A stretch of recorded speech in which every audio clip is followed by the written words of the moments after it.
श्री सत्यनारायण महागुरुवे श्री सत्यनारायण भगवान कृपा प्राप्त है आयु आरोग्य प्राप्त है तब तस्य भोजनं समर्पयामः वयं नश्यामहे ओम जानतो दूरं हे देवी तन्मे मनः शुभसंकल्पमस्तु यजमान संकल्प सिद्धिः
सबको दे दीजिएगा कहीं पर।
बेशक अगर हम भागवत भी कराएं तो वह भागवत कम और नाच ही जाता है। अपने नदी अगर नाचना ग्रहण करे बेकार है। क्या कथा करी थी नाचनी बोले सत्यनारायण भगवान की।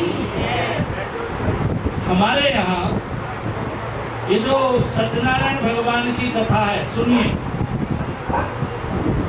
सबसे पुराने हमारे 4 वेद हैं।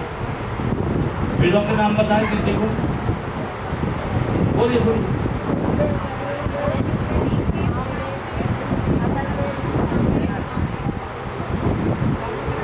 चार हमारे वेद हैं। अब ये पुराण कहां से आ गए?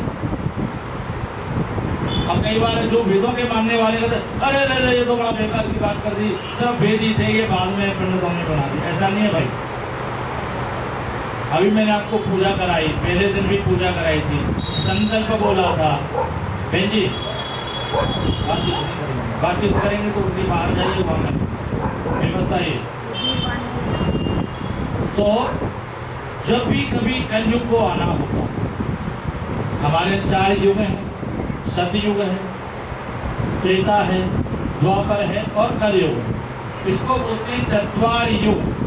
एक सर्कल को बना के एक चत्वार युग हो गया। ऐसे ही ये बहुत सारे 100 सर्कल तक चलता है। उसके बाद एक वो बनता है मनवंतर। 100 बार ऐसे आ जाएगा ना तो एक मनवंतर बनेगा, और 100 मनवंतर हो जाएंगे तो एक कल्प बनेगा, और एक कल्प पूरा होगा तो दुनिया समाप्त से। तो लंबी कथा हो गई, सत्यनारायण की कथा पर। तो जो नैमिषारण्य तीर्थ है, हम कभी भी जब कथा सुनेंगे, एकदा नैमिषारण्य तीर्थे, हमेशा नैमिषारण्य तीर्थ में कोई भी कथा उठाएंगे आप, एकादशी की कथा उठाएंगे, सत्यनारायण भगवान की, महाभारत, देवी पुराण, देवी महाभागवत पुराण, भागवत पुराण, किसी भी पुराण की यदि कथा सुनेंगे तो वो कहाँ होती है? नैमिषारण्य में होती है। नैमिषारण्य कहाँ पे किसी को पता है? इतना विद्वान आदमी और ब्राह्मणों को ऐसे कह दिए देना कि उसने प्रश्न किया कि आपने ये क्या किया पिताजी, इतनी बड़ी यज्ञ की, अरे गाय देनी थी तो सब इसके नीचे कचड़ा हो, दूध देती हो, स्वस्थ हो, ऐसी गाय देनी थी, आपने सब बेकार गाय उनके पल्ले बांध दी ब्राह्मणों के। तो कह रहा ठीक है, तू चुप कर जाना, उनको लगा वो प्रश्न के पीछे लग गया, वो ज़्यादा बोलने लगा ना, तो लगा यार क्या करो, बेकार गाय थी ब्राह्मणों को दे दी, और तू भी बहुत बेकार की बातें करता है, बहुत ज़्यादा जवाब देने लगा। कर मैं भी बेकार हूँ, मुझे किसको दोगे? उसके पिता ने कहा तुझे यमराज को दे दूंगा। कुंदक में बोली देता है, तो नचिकेता वहाँ से चल पड़ा और तपस्या करने बैठ गया, यम के पास पहुँच गया। यमराज आए, बोलो क्या है? अरे भाई मेरे पिता ने, आइए जय जय सीताराम, आप सही समझ में आपकी भी कथा सुनेंगे। बोले सत्यनारायण भगवान कि मेरे पिता ने आपको दे दिया, मैं आपके पास आ जाऊँ। तो यमराज पूछता है क्यों दिया, कि ये बात है।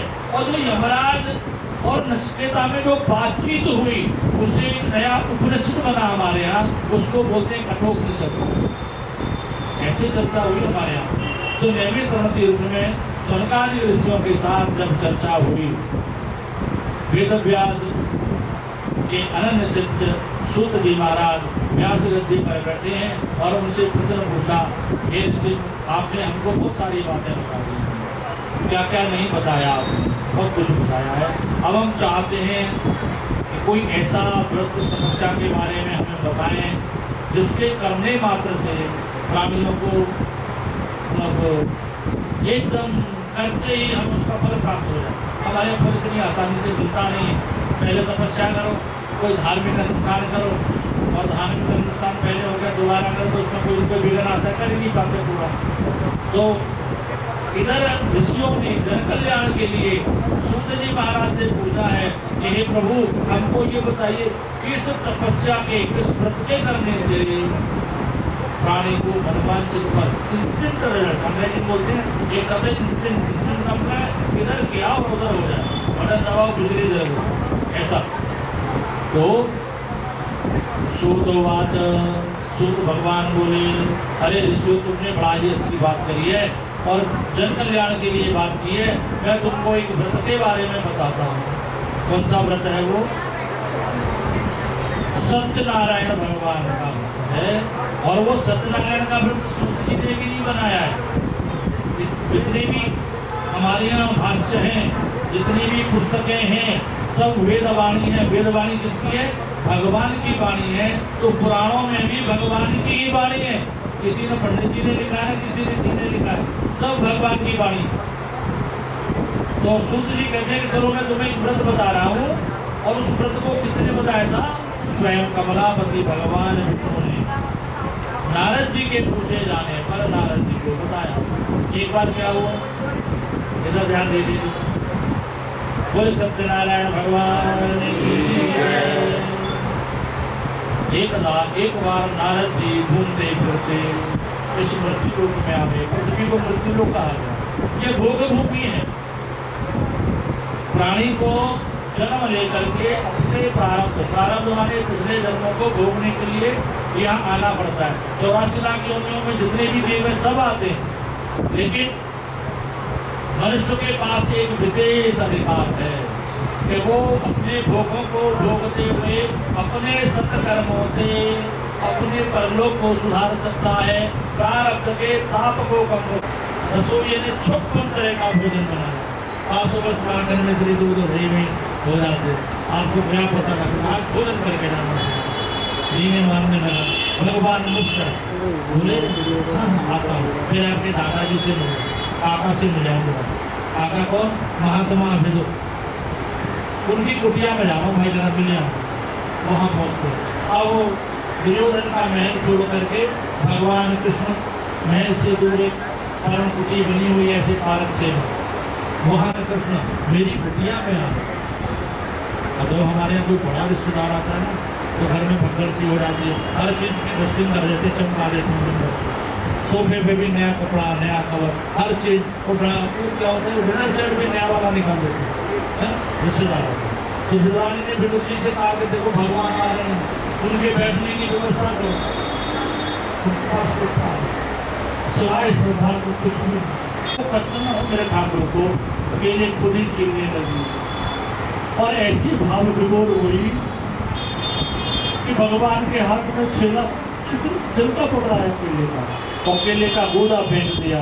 और भगवान बड़े सहज भाव से भक्ति युक्त चित्तता के साथ दिया, छिलका खा गए दिल में। ऐसे करुणामयी भाव जो हमारे बनते हैं, तब भगवान की कृपा होती है। फिर बाद में उन्होंने पूजा की सामग्री बनाई। तो क्या है पूजा की सामग्री?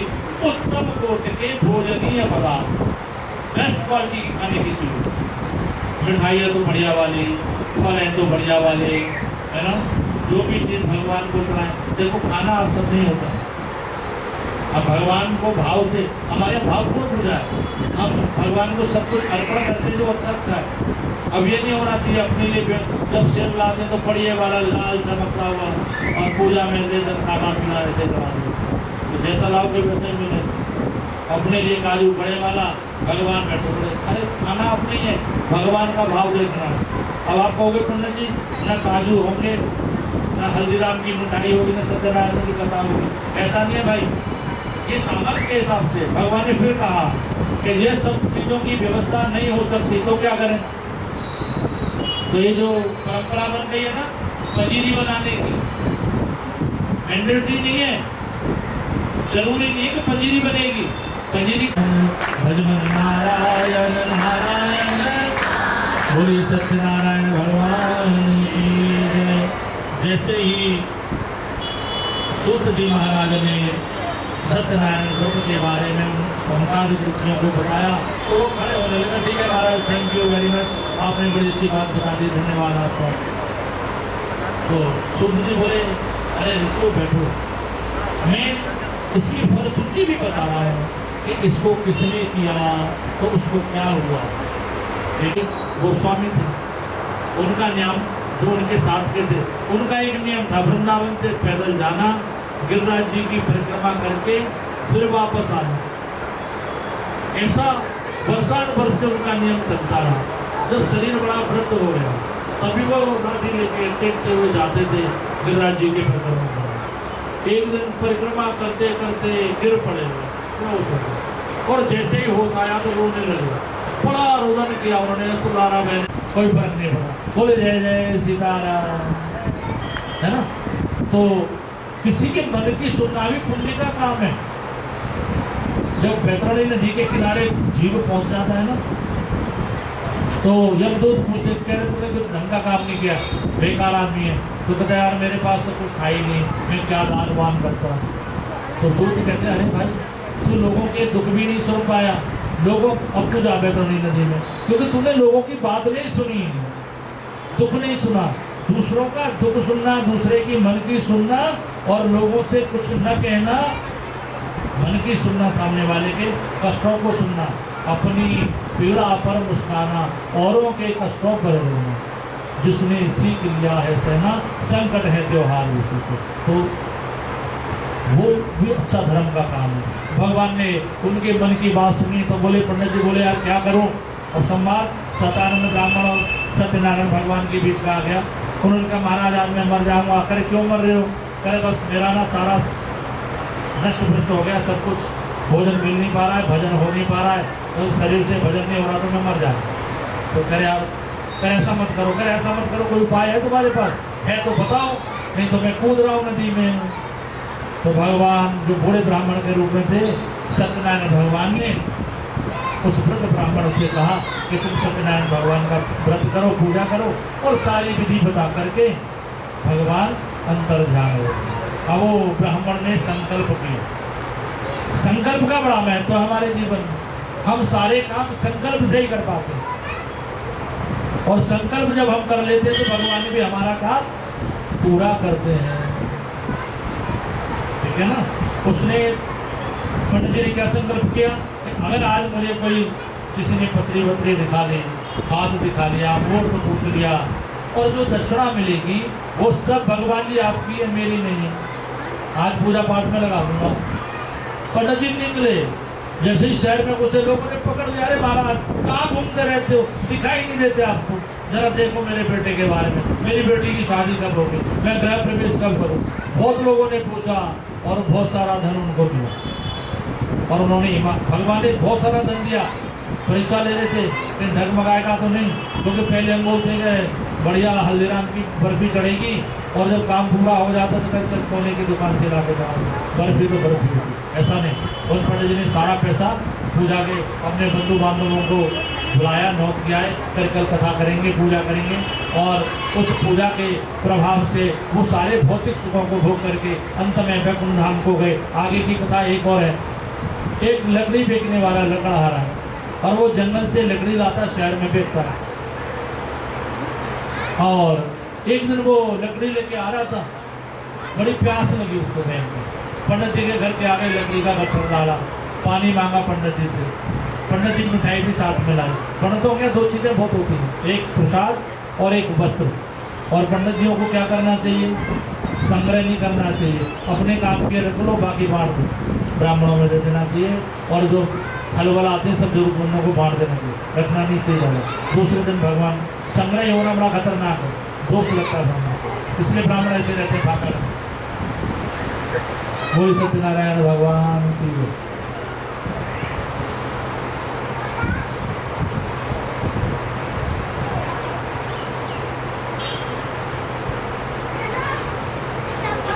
समझे ना, कर लूँगा, अभी कर लूँगा, टेंशन ही मत लो।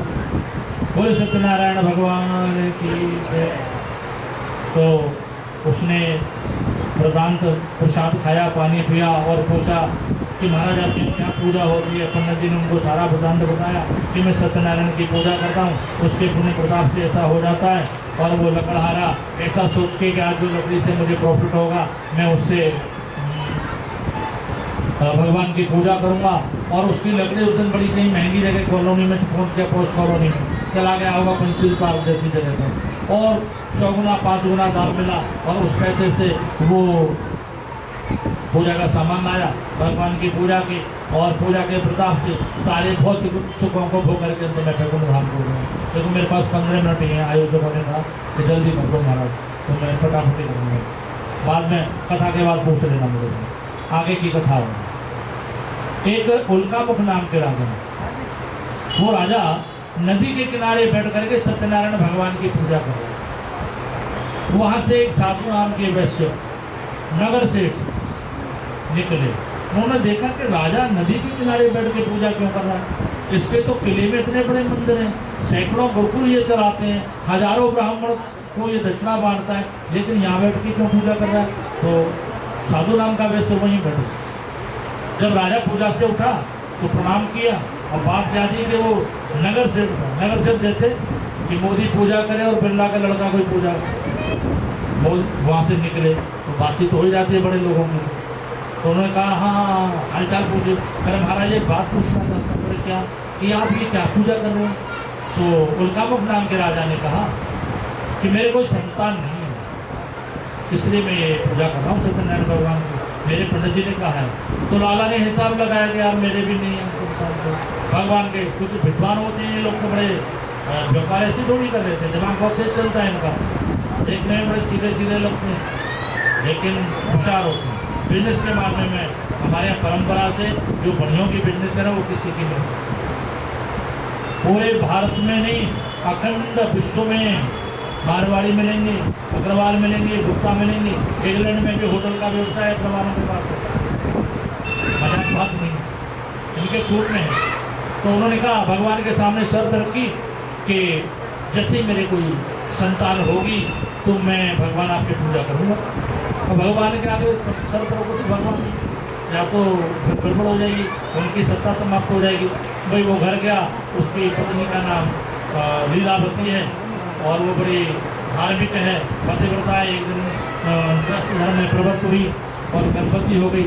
10वें माह में कन्या का जन्म हुआ, उसका नाम कलावती रखा गया। नामकरण के बाद पत्नी ने फिर ध्यान रखा, प्रभु आपने कहा था व्रत करेंगे, सत्यनारायण की पूजा होनी है।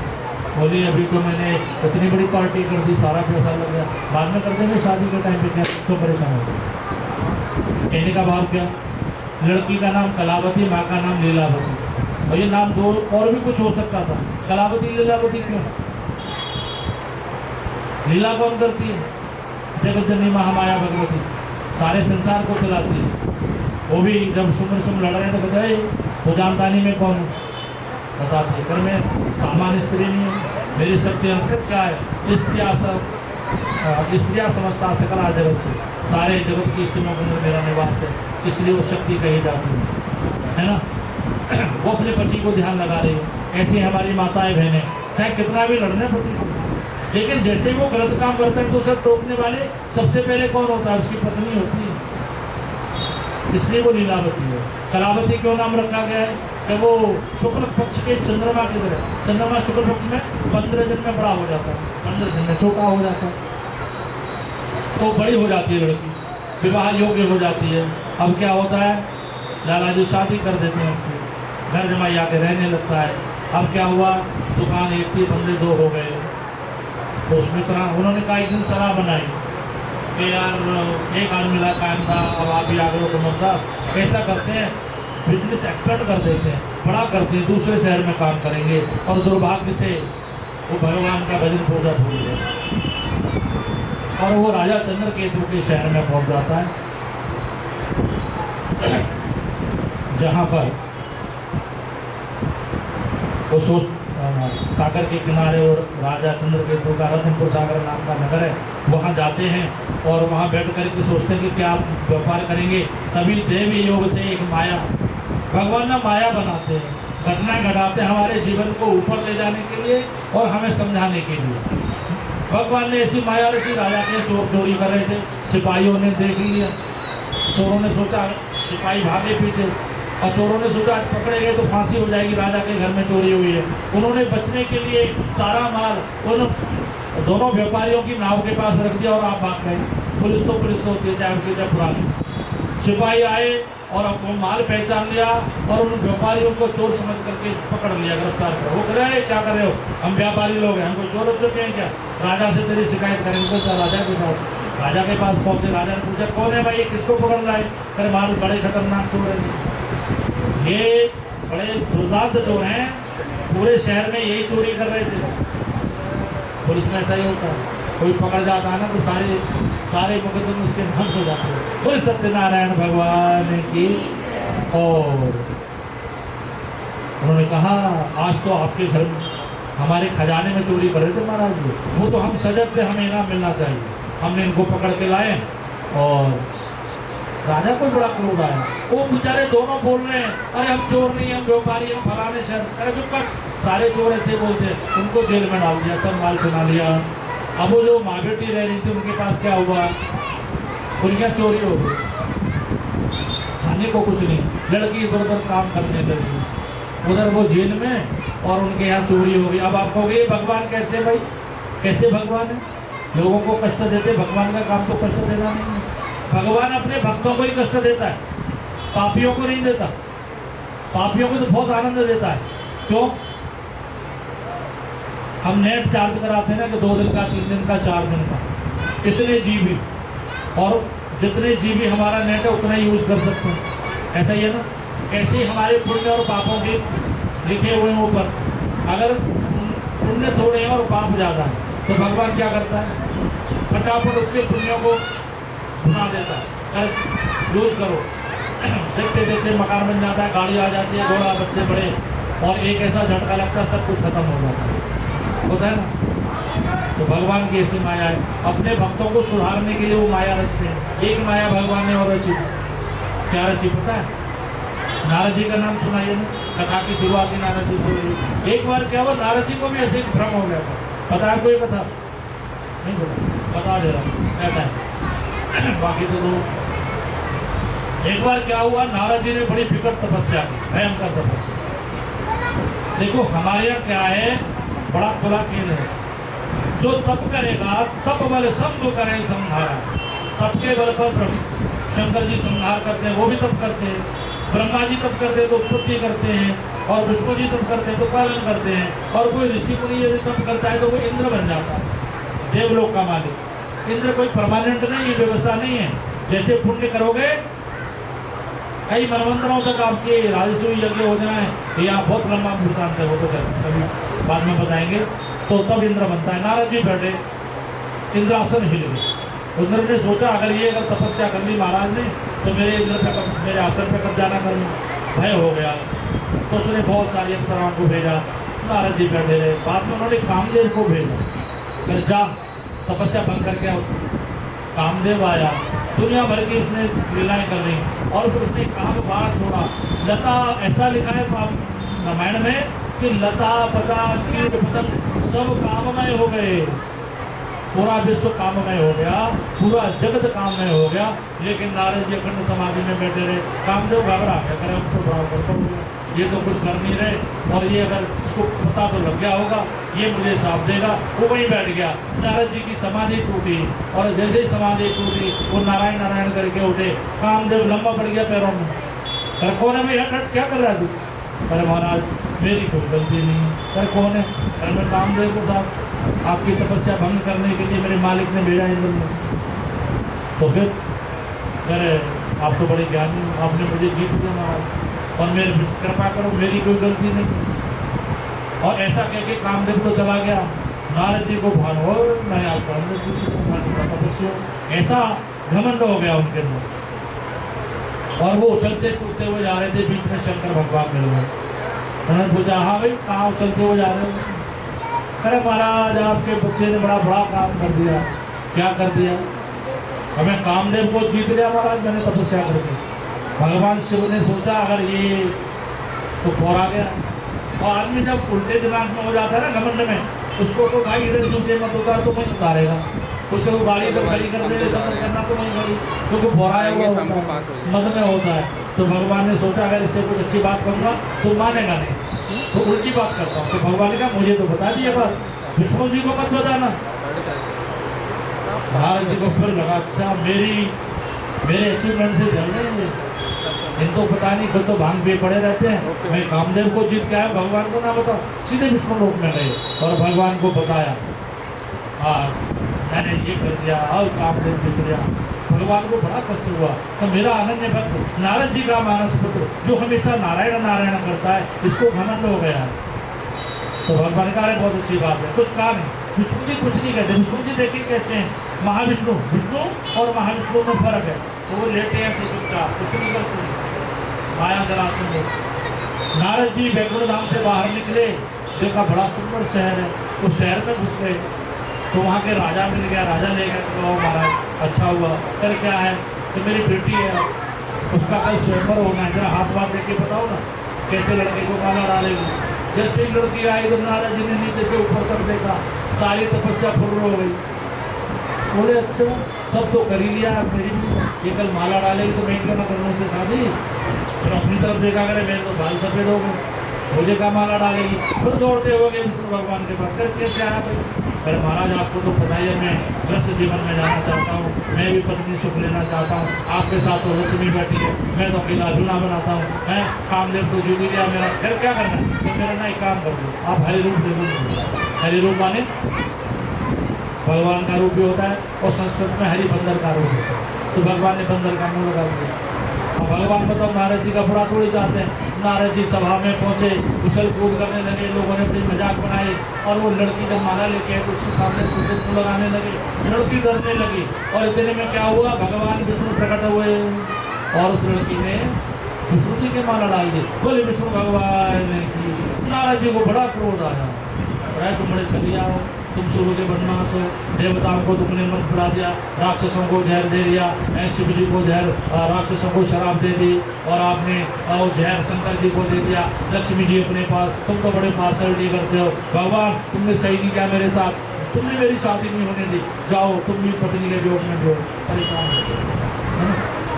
साफ मिल गया भगवान को, राम जी बन के आए तो सब गड़बड़ हो गई।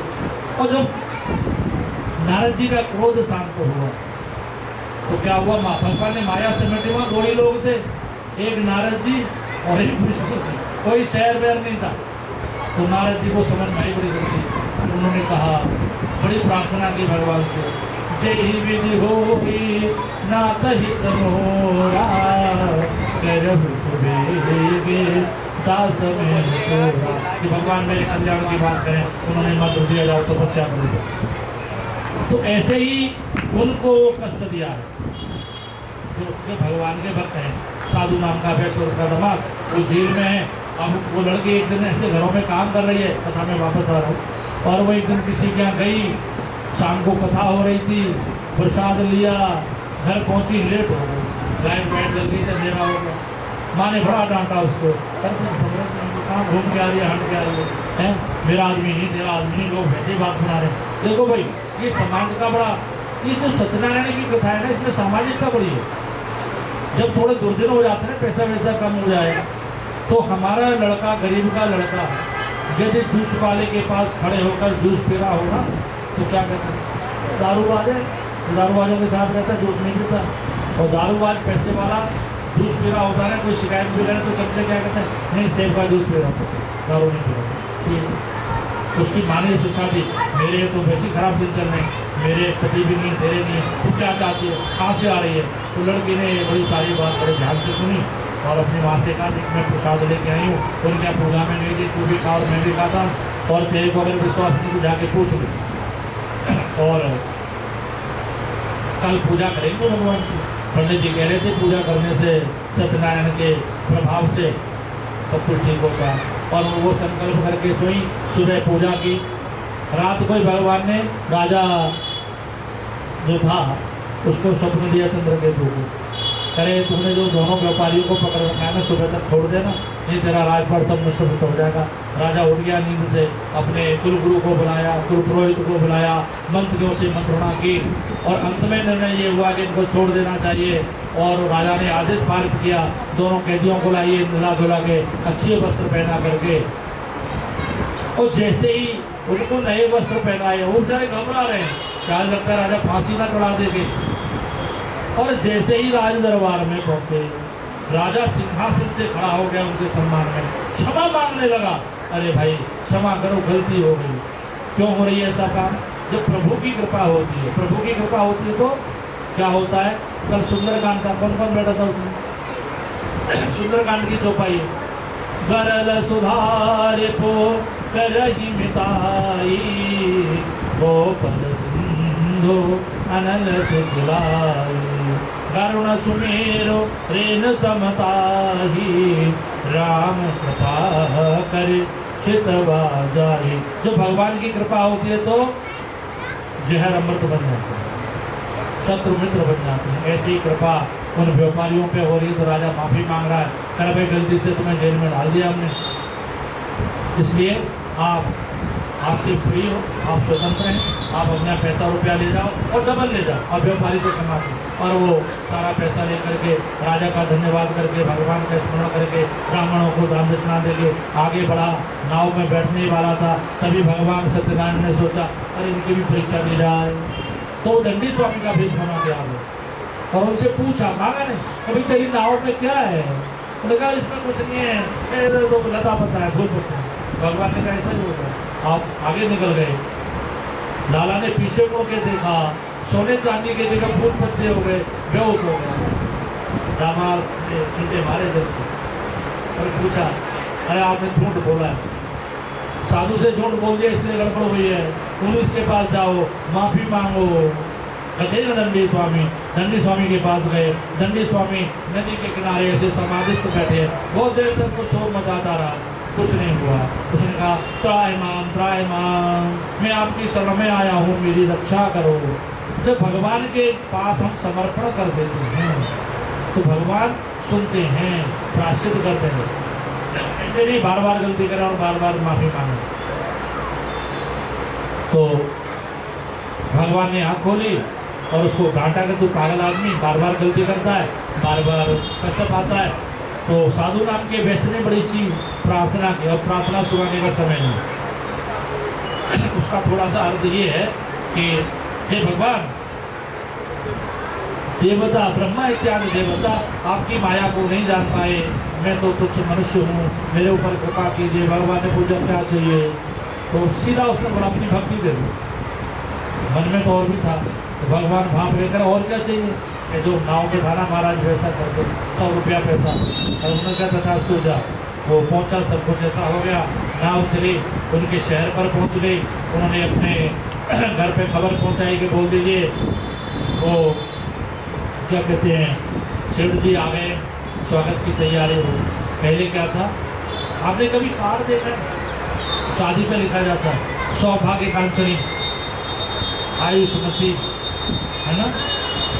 ये सौभाग्य कांचनी क्या है, तो सबका सौभाग्य चाहती है माता बहन। हमारे यहाँ कोई भी कहीं जाता था, पहले टीका की प्रथा थी। हमारा कोई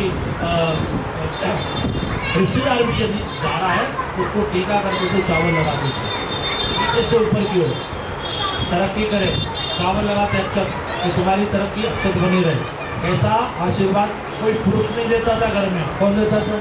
माताएं भी नहीं देती, उन्हीं के पास वो शक्ति है ना।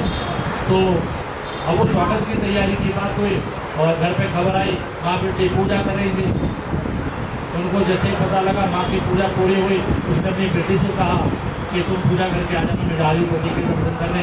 परमात्मवश जो लड़की थी कलावती, वो आधी पूजा छोड़ के वो भी करें, बाद में करेंगे पूजा भी। इसलिए हमारे यहाँ कहा गया भजन और भोजन एकांत में पूरा करना चाहिए। आजकल ये चल गया ना नया, एक आध में मर गए तो पेप्सी पिए चले जा रहे हैं दौड़ते हुए, उसका कोई फायदा नहीं है, उसका रस नहीं बनेगा।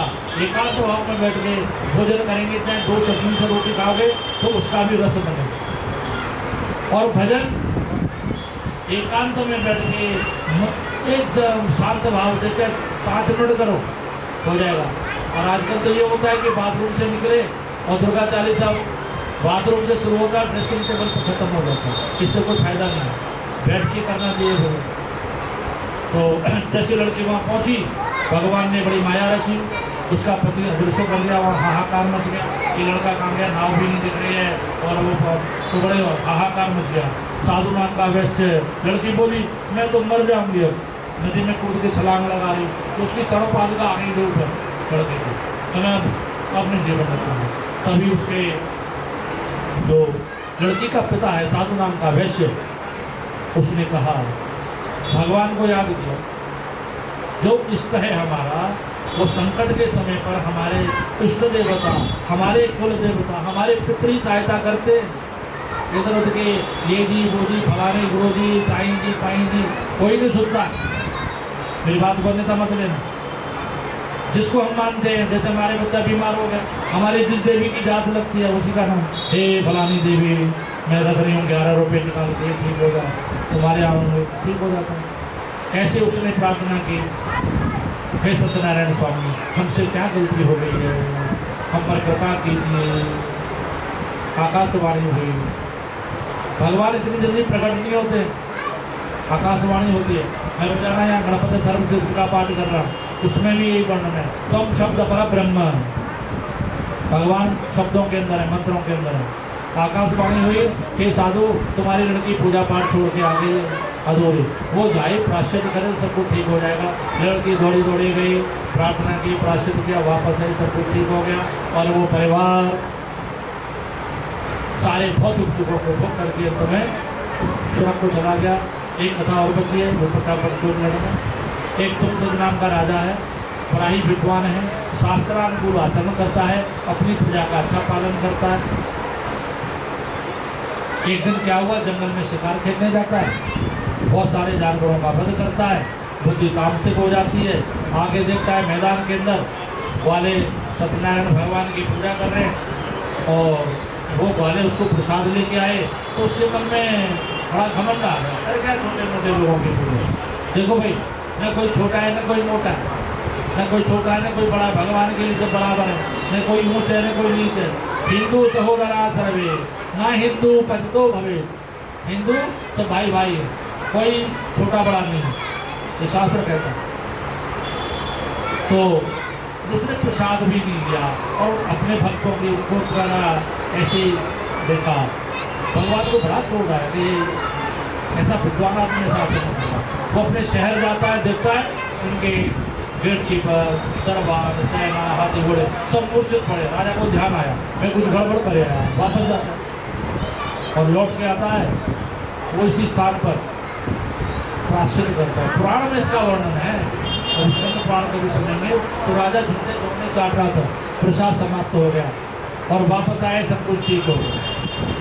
ये 5वां अध्याय। अब इसकी मैं आगे की फलश्रुति सुना रहा हूं। कर्म हमारा पीछा नहीं छोड़ते, कर्म हमारे कभी पीछा नहीं छोड़ते हैं। आजकल अंग्रेजी में बच्चे भी बोलते हैं कर्मा इज बैक, ये पीछे खड़े हैं, ऐसा चल रहा है ना, कर्मा इज बैक। तो कर्म हमारा पीछा नहीं छोड़ते। जिन लोगों ने उस जन्म में पूजा की और बड़ा आनंद लिया, भौतिक सुख वही मटेरियलिस्टिक चीज़ें प्राप्त हुई और सुरंग में भी चले गए। सुरंग कोई परमानेंट जगह नहीं है, जितने आपके पुण्य उतने दिन का है। जैसे ही किराया खत्म, पुण्य खत्म, फिर धरती पे आते हैं, तो फिर दूसरे जन्म में उनका क्या हुआ। तो सबसे पहले जिसने भगवान की पूजा की कौन था? सतानंद नाम का ब्राह्मण। वो दूसरे जन्म में सुधामा बना। सुधामा बड़ा विद्वान है, भगवान कृष्ण का क्लास फेलो है, उनके साथ पढ़ा है संदीपन के आश्रम में। आप उज्जैन जाते तो देखते हो, लेकिन वहाँ क्या था, धन का अभाव है। सुधामा के बाद धन, लेकिन हमने सुधामा का चित्रण खराब कर दिया। मैं देखता हूँ जागरणों में, चौकियों में ऐसा एक टेढ़ा मेढ़ा सा आदमी गिरता पड़ता सा, कितनी गलत बात है, हम अधर्म कर रहे हैं। सुदामा जैसा पवित्र और त्यागी आदमी को ये नहीं, उसे पता है कि मेरे कर्मों का भाव है ये, इसलिए मैं गरीब हूँ, विद्वान तो पूरा हूँ, मैं नहीं जाऊँगा भगवान द्वारकाधीश के पास। लेकिन शक्तियों के आगे सब झुके हैं। उनकी पत्नी ने कहा जाओ जाओ जाओ, वो कहती है मैं क्या करूँ, घर में का बच्चों को क्या खिलाऊँ, को दो सवा हरे हो तो यहाँ तो द्वारिका पी ले, तुम्हें न पड़े तुम। अरे अगर थोड़ा सा भी अन्न होता तो तुमको द्वारका नहीं भेजती मैं आज, जाओ। और वो सुधामा भगवान के शरण में जा करके अंत में उनके परम धाम को प्राप्त होते। तो देखो पिछले जन्म में भी वो ब्राह्मण थे, गरीब थे, अगले जन्म में भी विद्वान ब्राह्मण बने, लेकिन पैसा नहीं, भगवान की कृपा से हो रहा है। वो हम ही सत्यनारायण की पूजा से हो रहा है। दूसरा कौन है? लकड़हारा। उस लकड़हारे का क्या है? लकड़हारा राजा बन गया दूसरे जन्म में, लेकिन राजा कहाँ का बना है? वो किसी शहर का नहीं बना, किसी नगर का नहीं, जंगल का राजा बना। पहले भी जीवन यापन उसका जंगल से लकड़ी लाके बनता है, और दोबारा वो निषाद राज गुहा बना, निषाद राज बना, जंगल का राजा बना। गोपाल बोलो गोविंद बोलो, हरि गोपाल बोलो, राधा रमन हरि गोविंद बोलो, राधा गोपाला मुरली मनोहर नंद लाला। बोलो गोविंदा गोपाला मुरली मनोहर नंदलाला बोलो मुरली मनोहर नंदलाला बोलो मुरली मनोहर नंदलाला बोलो मुरली मनोहर नंदलाला गोविंदा गोपाला मुरली मनोहर नंदलाला बोलो श्री राधे श्याम राधे राधे राधे प्रिया राधे श्याम राधे राधे राधे प्रिया प्रिया बोलो गोविंदा गोपाला मुरली मनोहर नंदलाला। बोलिए सत्यनारायण भगवान की जय। आरती करनी है, आरती की व्यवस्था जैसे रहती है कर लीजिए। हरि बोल हरि बोल हरि बोल ओ हरि बोल हरि बोल हरि बोल हरि बोल हरि हरि बोल हरि बोल हरि बोल हरि बोल हरि बोल हरि बोल हरि बोल हरि बोल हरि बोल। ओम जय लक्ष्मी रमणा स्वामी जय लक्ष्मी रमणा सत्यनारायण स्वामी सत्यनारायण स्वामी धनपातक हरणा। ओम जय लक्ष्मी रमणा रतन जल्प सिंहासन अद्भुत छविराजे स्वामी अद्भुत छविराजे नारद करत निरंजन नारद करत निरंजन घंटा ध्वनि बाजे। ओम जय लक्ष्मी रमणा प्रगट भये कलिकारण तुझको दरस दियो स्वामी तुझको दरस दियो। बूढ़ो ब्राह्मण बन कर बूढ़ो ब्राह्मण बन कर कंचन महल कियो। ओम जय लक्ष्मी रमणा वीर कथाओ सब पर कृपा करी स्वामी सब पर कृपा करी। चंद्रचूड़ एक राजा चंद्रचूड़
ओम सर्वेभ्यो देवेभ्यो नमः आरती समर्पयामि। सब लोग आरती लीजिए।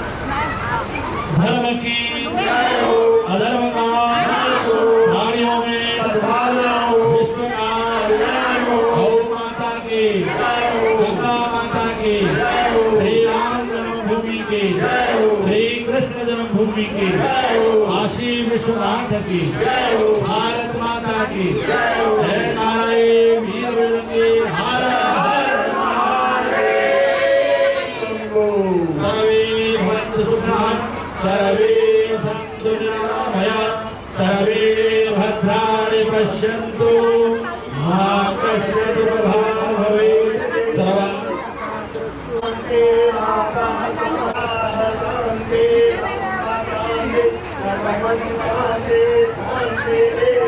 मैं बचपन के मित्र कृष्ण से मिलने चला। द्वारकाधीश के महलों के अंदर जाने का प्रयास किया तो द्वारपालों ने रोका। अरे ब्राह्मण, यह मान किधर जा रहा है? यह मान द्वारकाधीश श्री कृष्ण के महलों में जाता है। ये विप्र द्वारकाधीश से मिलने का यह कौन सा समय है? महाराज अभी दरबार में नहीं है। अरे पंडित जी, श्री कृष्ण अपने महल के शयन कक्ष में आराम कर रहे हैं। कन्हैया से कह दो कि दर पे मेरे बूढ़े माँ बाप हैं। तुम ठहरे कुंवारे अकेले। अच्छा, मैं ही जाता हूँ। आज भी लीलाधारी के चेहरे पर मुस्कान है। लगता है जरूर कोई नई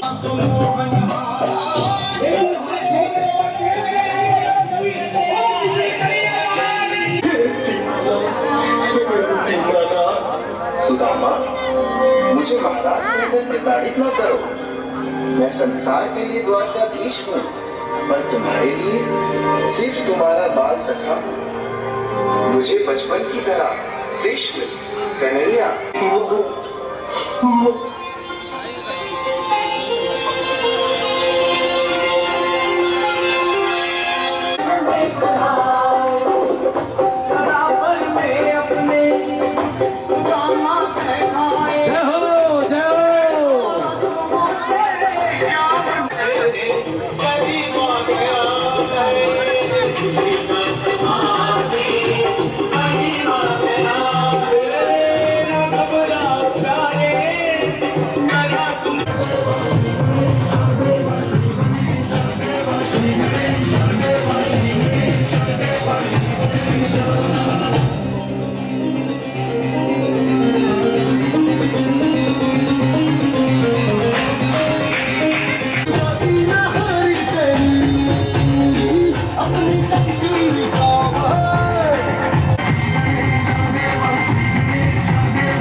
एक बार फिर से जोर का ताली हो जाए।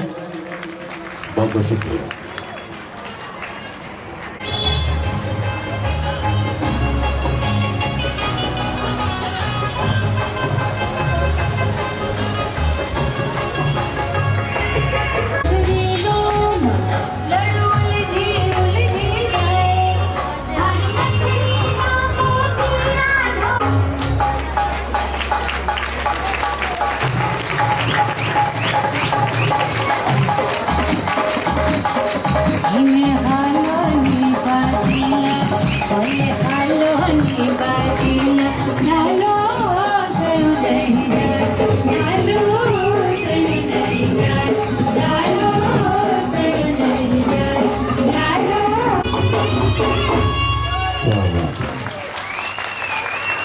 बहुत बोले के पैसे मिलते हैं। मैं इतना बोलता हूँ, घर के बाहर बोलता हूँ, लेकिन घर में नहीं बोलता। घर पूरी नहीं होती। अच्छा ये बताएं कितने पुरुष खड़ा करें? है ऐसा मेरी जैसे ही है। जी जी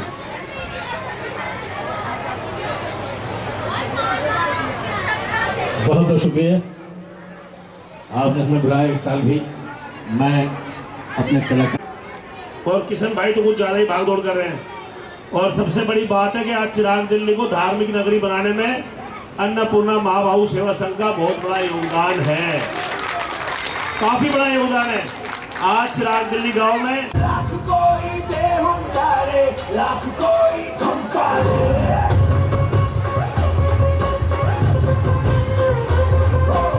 हम तेरी राहों पे चलते, हम नहीं रुकने वाले।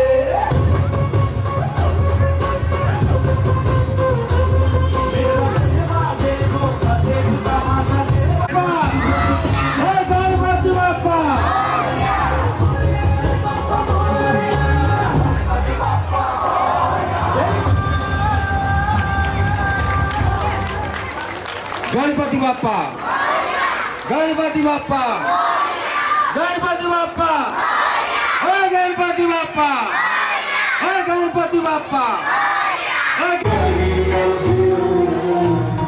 जय गोपी धन वल्लभ, जय गिरिधारी, जय राधा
पैसे देता है, कोई कुछ करता है। देखिए कृष्ण भाई, आपको कोई कुछ देता है कि नहीं देता है, हमारे पास एक छोटा सा सम्मान है जो हम आपको देने जा रहे हैं।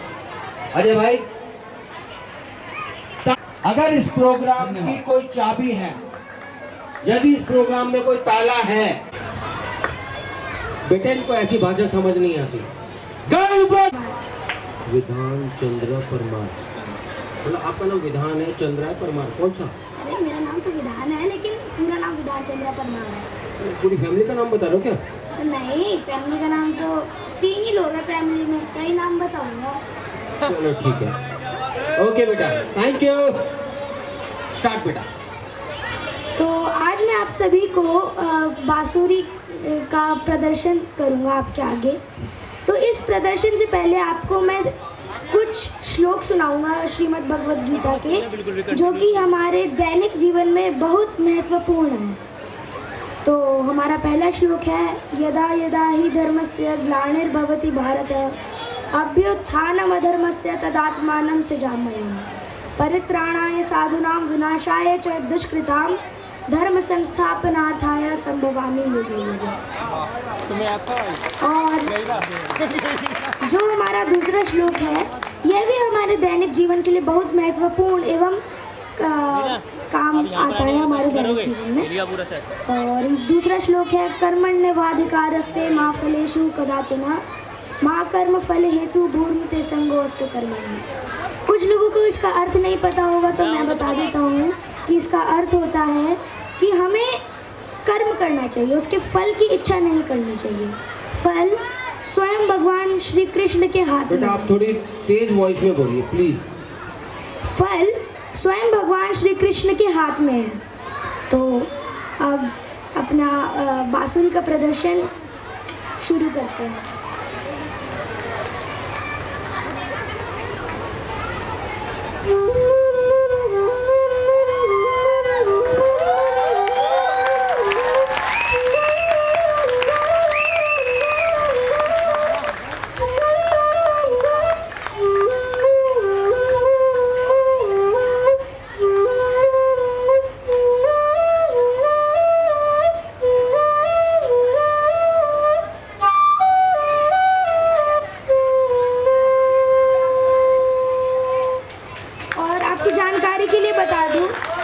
नहीं बेटा बताना नहीं है, आप इनसे पूछो ये कौन सी धुन थी, इनसे पूछो। तो आप बता सकते हैं कौन सी धुन थी? नहीं बता पाए ना, अब आप पूछो। तो ये जो धुन है, ये है महाभारत जो सीरियल आता था उसकी कृष्ण धुन है। और जो मेरी दूसरी धुन है वह है जो गाना था।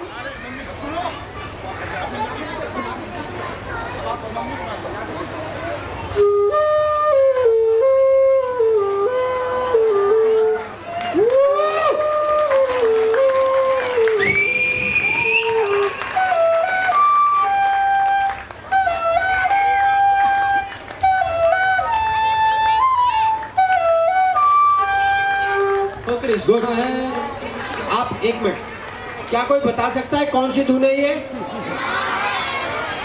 यार तो बहुत सारे बता रहे, मैं सोच रहा चवन्नी दूंगा तो भी बहुत सारे बढ़ जाएंगे आप। तो आप एक साथ बजाते हैं। ओके।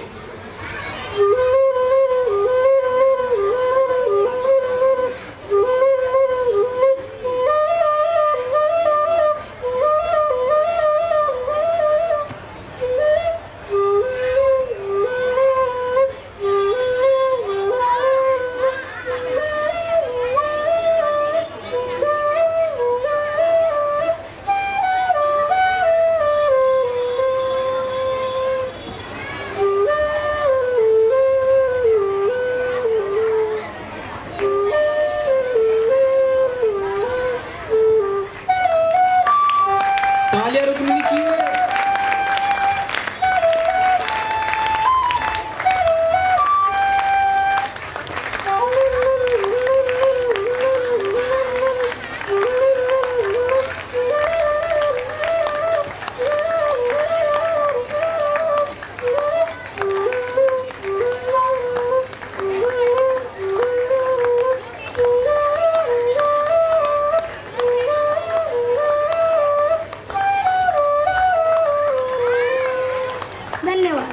थैंक यू बेटा आपका नाम दोबारा? विधान चंद्रा परमार। पूरी फैमिली का नाम मत बताओ ना, अकेला अपना नाम बताओ। फैमिली का नाम बता ही नहीं रहा। अपना नाम बताओ ना। मेरा नाम है विधान चंद्रा परमार। क्या आपको लग नहीं रहा पूरी फैमिली का नाम है यार? किसी को नहीं लग रहा? मुत्तु स्वामी अय्यर। क्या आपको लगता है इस बच्चे ने मेहनत की है? कम से कम 1 मिनट तक तालियां रुकनी नहीं चाहिए, रुकनी होनी चाहिए तालियां। थोड़ा सा आगे लगाओ। थैंक यू बेटा, थैंक यू। बिड़े माँ जो सिपाही हैं उनका पता नहीं चलता। हमारे बीच कुछ ऐसे लोग भी हैं जिन्होंने ये सेवा बहुत निस्वार्थ भाव से किया है। उन्हीं में से हमारे एक सिपाही हैं प्रताप जी। प्रताप जी वो सिपाही हैं जिन्होंने 5 बजे 6 बजे जब भी हमने चाहा है कि ये भंडारा सेवा शुरू कर दी जाए, ये अपनी पूरी टीम के साथ आते हैं और ये सेवा देते हैं। हमें पता भी नहीं चलता, जिस समय हमारे घरों में चाय भी नहीं बनी होती, ये हमारा पूरा भंडारा तैयार कर देते हैं। हमारे भंडारे का नियम है कि भंडारा हम नाप तोड़ कर नहीं करते, सब कुछ अंदाज में करते हैं हर इच्छा के नाम पर। आज तक कभी ऐसा नहीं हुआ कि भंडारे में मिर्ची ज़्यादा हुई हो, नमक ज़्यादा हुआ हो, तेल ज़्यादा हुआ हो। ये कुछ इनके हाथों में ईश्वर का चमत्कार है कि आज तक जितने भी बार भंडारा में गया, चाहे वो छोले हों, चावल हो, दाल हो, कढ़ी हो, कभी भी कोई ऐसी शिकायत नहीं आई हो कि भंडारा करते समय पता चला हो कि अरे भाई इसमें तो ये खराब। भंडारे में वो स्वाद मिलता है कि लोग बार बार याद करते हैं कि आप कब आएंगे। हम चाहेंगे कि हमारे प्रताप जी के लिए सम्मान में एक जोरदार तालियां। पुनीत जी, पुनीत जी, पुनीत जी, पुनीत जी, एक बात तो आप भूल ही गए, भंडारे का टेस्ट तो इन लोगों ने किया नहीं। इनको बताइए कि अंदर जाइए, ये भी इन्होंने ही बनाया है। बिल्कुल बिल्कुल, सुबह शाम जो भी भंडारा चल रहा है, प्रसाद आ रहा है, सब हमारे प्रताप जी का है, इन्हीं के हाथों से बनाया जा रहा है। एक छुपी हुई बात बताऊं, हमारे समाज में ऐसे छुपे छुपे हैं, अब भामा शाह कह दे, क्या ही कह दे, उनको नाम क्या दे हमें नहीं समझ में आता।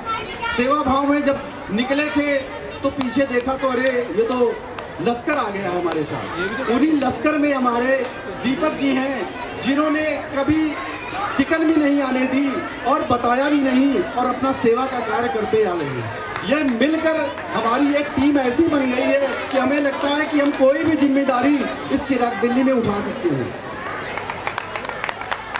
जरूरतमंद कन्याओं का विवाह से लेकर समाज में कोई भी सेवा कार्य हो, जिसमें अन्नपूर्णा महाभाव सेवा संघ हमेशा आगे बढ़ता है। और जो भी जिम्मेदारियां हमें दी जाती हैं, समाज के किसी भी वर्ग ने जो भी अपेक्षाएं हमसे की हैं, हम कोशिश करते हैं कि हम उन अपेक्षाओं पे पूरा उतरें। धन्यवाद। धन्यवाद तो ठीक है पुनीत जी, एक बात तो भूल ही गए। क्या?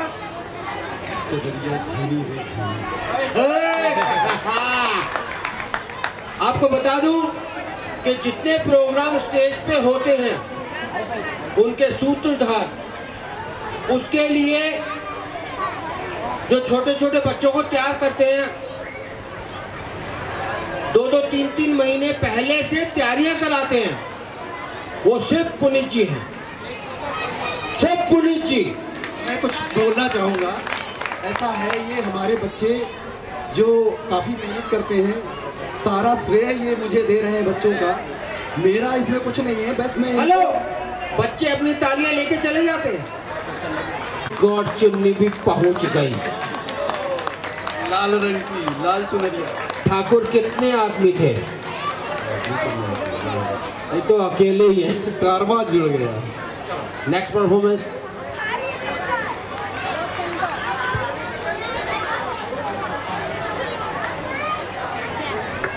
Thank you. बिल्कुल गूंगे सेवक, कुछ बोलते ही नहीं और A to Z किसी भी काम में पीछे हटते ही नहीं। तो क्या हुआ? आपकी सेवा ऐसी है, ऐसी भावना से होती है, आप कुछ भी कह सकते हैं, सारा सेवा तालियां बजा दीजिए इनके लिए। गुड़िया के पिलर हैं और आपका सहयोग हमेशा मिलता है। हम निश्चित के कोई भी हैं अधिकार।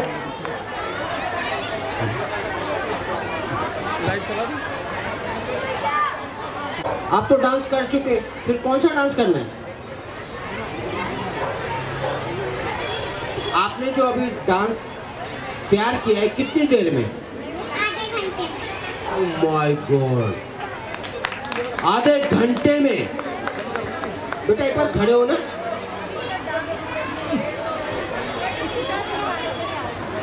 किसकी? अबे होनी तो चाहिए। देखिए इस बिटिया ने आपके लिए आधे घंटे में डांस तैयार किया है।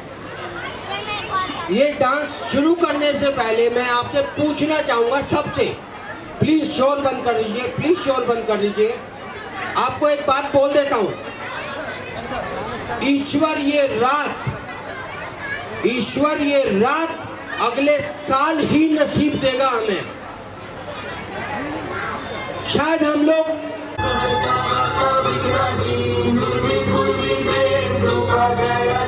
सर्वांगी सुंदर विशेंदुराची कंठी जगे मान मुक्ता फळाची। जय देव जय देव जय देव जय देव जय मंगल मूर्ती हो श्री मंगल मूर्ती। दर्शन मात्रे मन कामना पूर्ती। जय देव जय देव।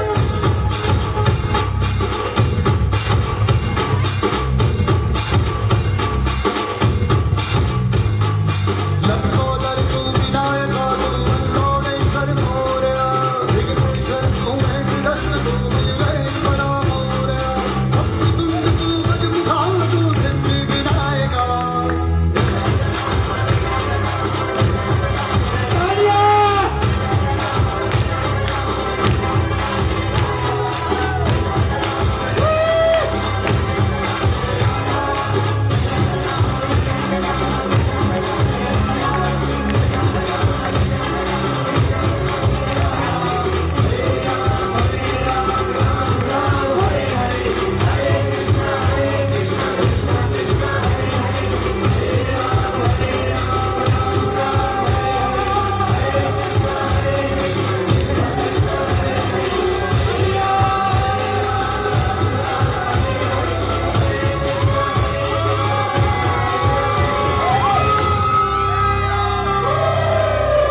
Thank you.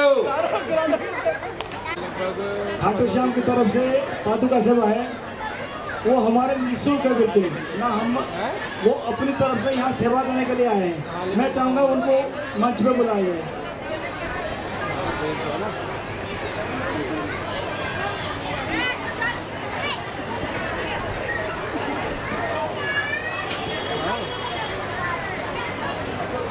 नहीं होता। भैया अपना नाम बताइए। आप भैया? रोहित कुमार। क्या बात है? राहुल जी, राहुल परमार जी। ये दो भाई यहाँ पे आए हैं और यकीन मानिए कि इनके पीछे अपनी पूरी टीम है जो अभी भी वहाँ पे सेवा कर रही है। क्या आपको नहीं लगता जो आपकी जोड़ा घर की सेवा कर रहे हैं उन भाइयों के लिए कोई तालियां बनती हैं?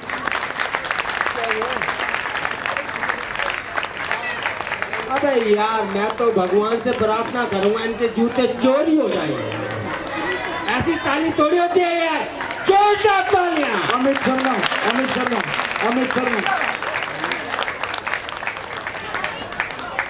मैं आपको निवेदन करूंगा कि भाइयों का स्वागत कीजिए।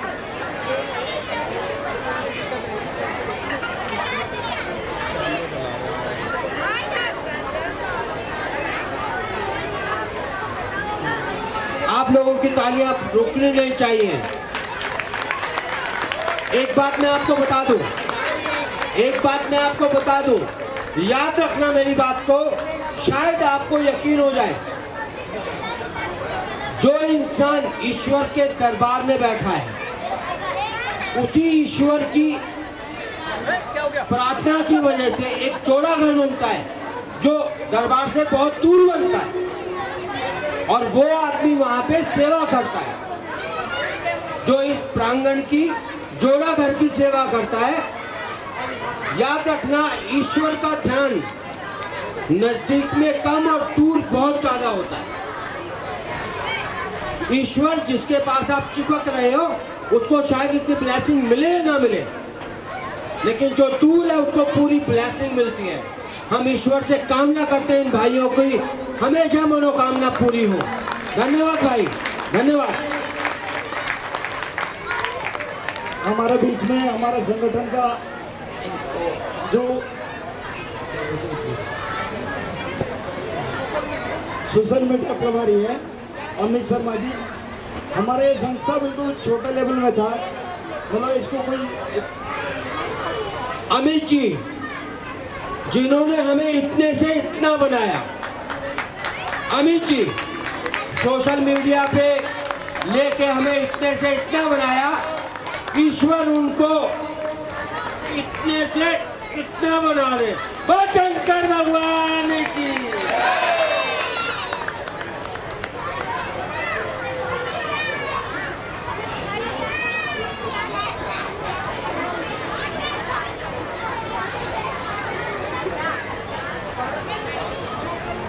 देखिए हमारे बीच में एक ऐसी शख्सियत है कि जब और जैसे हमने उनको कहा, यदि हमें कभी भी वस्त्र कपड़ों की जरूरत पड़ी, गरीबों के लिए, बुजुर्गों के लिए, तो एक हमारे सेवक है गूंगे, वो कभी बोलते नहीं है, जैन साहब, ये हमारे जैन साहब हमेशा हमारी मदद के लिए आगे रहते हैं और मैं ईश्वर से प्रार्थना करूंगा कि ईश्वर इनको हमेशा 100 गुना दे। ठीक है जैन साहब? आप ये जो पंडाल देख रहे हैं इतना सुंदर सब कुछ है, इसका जो सूत्रधार राहुल शर्मा जी, मैं चाहूंगा वो स्टेज पर आए। Rahul Sharma ji please please. एक बात बता दूं, डरना नहीं, ऐसा मत समझना कि मैंने बॉडीगार्ड बुला लिया अपना। याद रखना मेरा भाई आ रहा है, राहुल शर्मा। गणपति बप्पा। ये हमारे राहुल भाई हमेशा हमारी तकलीफों में, हमारी दिक्कतों में हमारे साथ रहते हैं। ईश्वर इनकी मनोकामना हमेशा पूरी करे। गणपति बप्पा, गणपति बप्पा। जो नहीं बोल रिया वो सो रिया। गणपति बप्पा।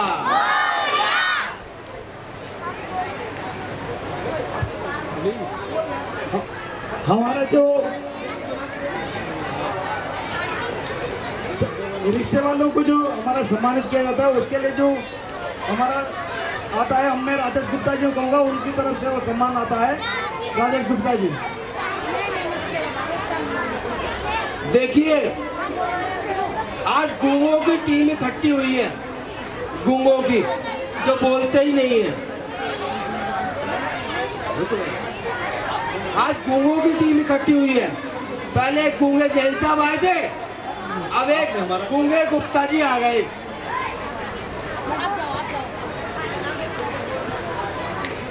मुझे सौभाग्य मिला है कि मैं अपने एक गूंगे भाई का स्वागत करूं। अब वो बोलेंगे कि नहीं वो तो मैं उनसे ही पूछूंगा। वो शंकर भगवान की। और ये भार मैं अपने गूंगे भाई पे छोड़ता हूँ कि वो क्या बोलेंगे।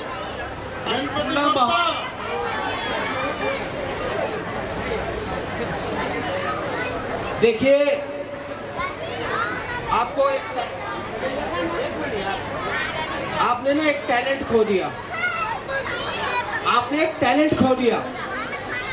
जो अभी गुप्ता जी यहाँ पे आए थे ना, वो कभी बहुत टाइम से लक्ष्मण का गुप्ता जी नहीं नहीं नहीं नहीं नो नो नो इधर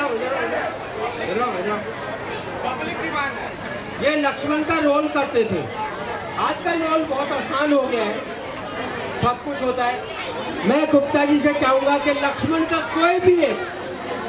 कोई भी एक हमें सुनाए प्लीज। नो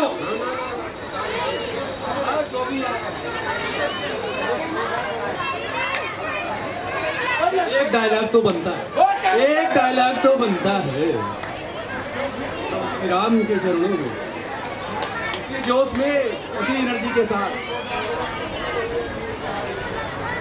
धनुष पौधा धनुष कुछ भी नहीं है वीर के आगे, उड़ा दूं पर्वतों को भी जो है तीर के आगे।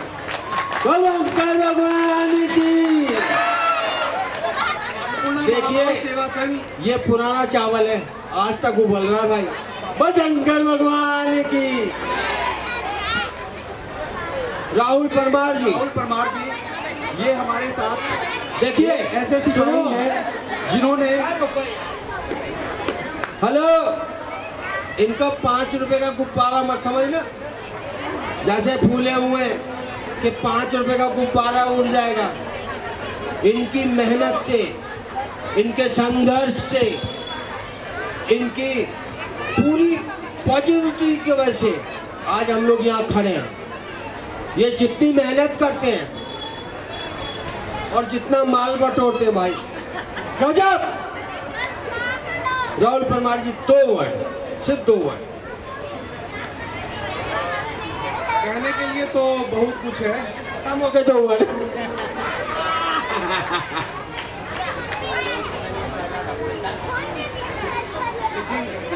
लेकिन बस 1-2 लाइन में, 1-2 शब्द में यही कहूँगा कि आ निकल कर देख बसंती तेरे घर मधुमास आया। फिर से रिपीट करता हूँ, जिसको जो मतलब निकालना है, जो मायने निकालना है वो निकाले।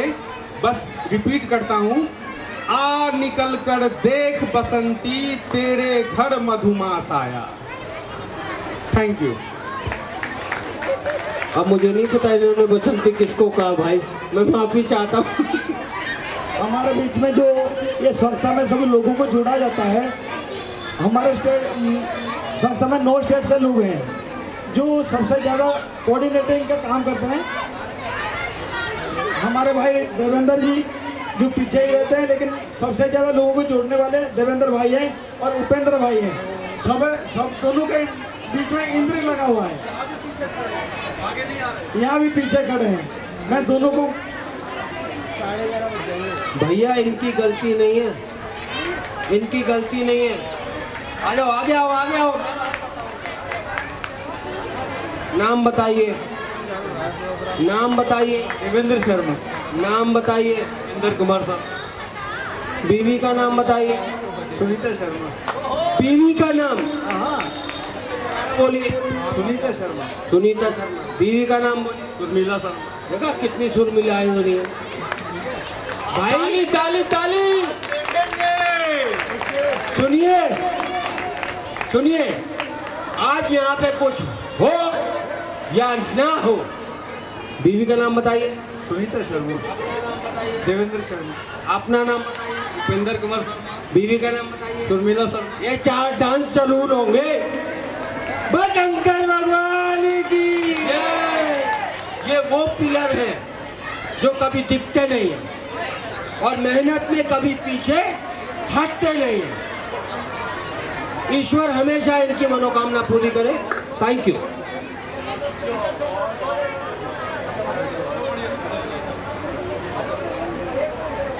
जिस प्रकार से एक दिन जरूर होगी मेरे भाई, सो के तो देखो, सुबह जरूर होगी।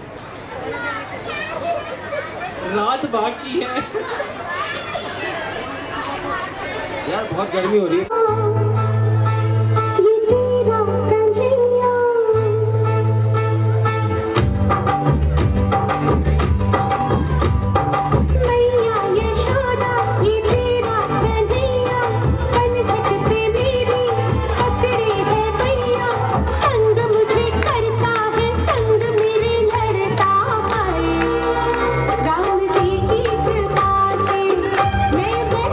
राम जी की कृपा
सी हर बाला वो किसना है, वो किसना है, वो किसना है, वो किसना है, किसना।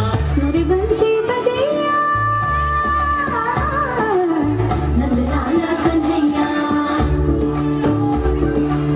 मेरे बंसी बजैया नंदलाला कन्हैया, मेरे बंसी बजैया नंदलाला कन्हैया। मोही मोही ऐसे नहीं छेड़ो सारे, सुन सुन माँ से नहीं खेलो तारे, जाके यशोदा से कह दूंगी रे, कान्हा सो जा सदा, ओ कान्हा सो जा जरा, लुक छुप के तकियों ना मोही, कान्हा सो जा सदा, कान्हा सो जा जरा, नैनों से ना छूना मोही, कान्हा सो जा सदा, कान्हा सो जा जरा, कान्हा सो जा सदा, कान्हा सो जा जरा। नटखट जमुना के तट पर कुछ तो चुराए हाय मैया, दिल चुराए, नींद चुराए, चैन चुराए हाय मैया। कैसे मैं जाऊं घर अपने सब राज शर्म में छोड़े रे, कैसे कहूं किस नटखट ने किया माखन चोरी रे। मैया यशोदा मोरी गगने से जमुना के तट पर माखन हा कोई, ये माखन चुराया ही गया। हो मैया यशोदा कैसे जाऊं घर जमुना के तट पर माखन हा कोई, ये माखन चुराया ही गया। मोरी माँ मोड़ी कटरे पर दिल का जोड़ी, कटरे मोरी गगरी पोटी, कटरे मैं मोछ से छोटी, मोरी थामे कलाई उसकी नरने गए।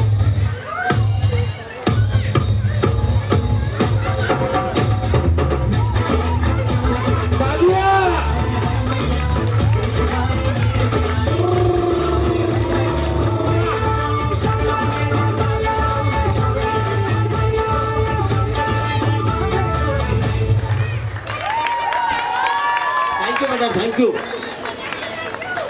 4 बजाई। एक मिनट, एक मिनट, एक मिनट, एक मिनट। क्या आप लोग एक साथ 16 ताली बजा सकते हो? बजाओ।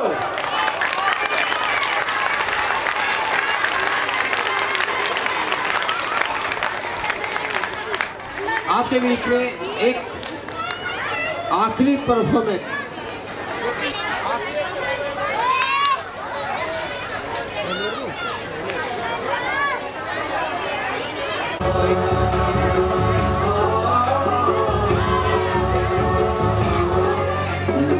गणनायकाय गणदैवताय गणाध्यक्षाय धीमहि, गुणशरीराय गुणमण्डिताय गुणेशानाय धीमहि, गुणातीताय गुणाधीशाय गुणप्रविष्टाय धीमहि, एकदन्ताय वक्रतुण्डाय गौरीतनयाय धीमहि, गजेशानाय भालचन्द्राय श्रीगणेशाय धीमहि।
हेलो गणपति बापा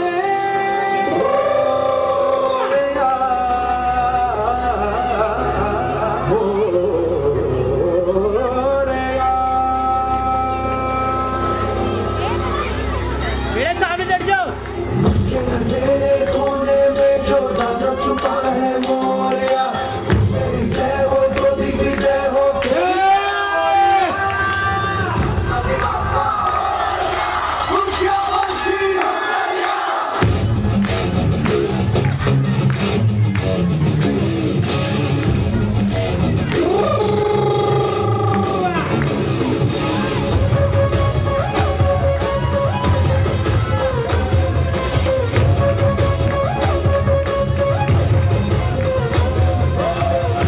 कोई बेहुंकारे, लाख कोई धुंकारे,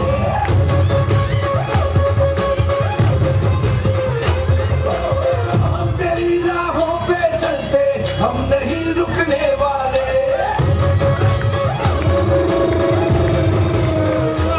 मेरा देवा देवो, देवता माता देवा देवो, देवता मैं रुकने ना सके, झुकने ना देगा।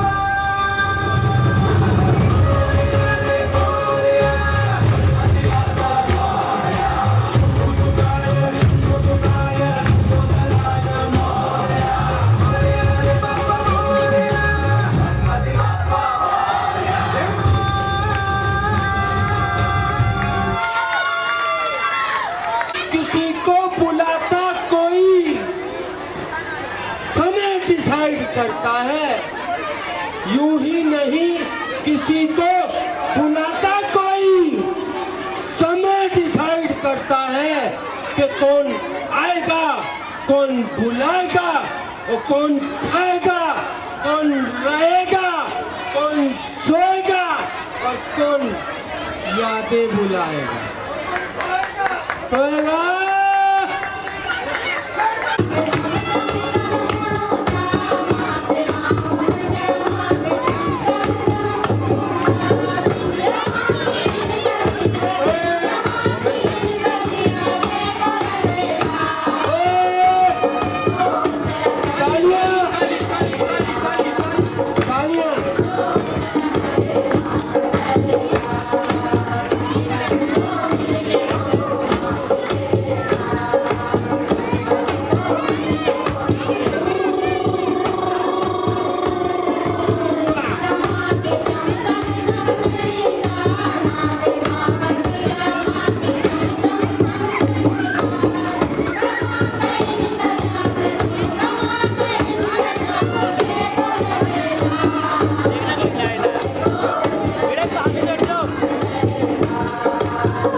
मेरी बहनें थक गई होंगी, रुकिए एक मिनट, जाना नहीं जाना नहीं जाना नहीं जाना। ओम ऋषिकेशाय नमः। अष्टभुजानंद क्रियार्थः ओम ऋषिकेशाय नमः। ओम गंगाय विष्णु गंगाय विष्णु गंगाय विष्णु। ओम आसन शोधनं क्रियार्थः ओम श्री मेरुपुष्पं कूर्मो देवता आसन उपवेशने भिक्षुकाय ओम पृथ्वी नमः पृथ्वी नमः आधारत्य नमः वसुंधराय नमो नमः। अध्यायजमानस्य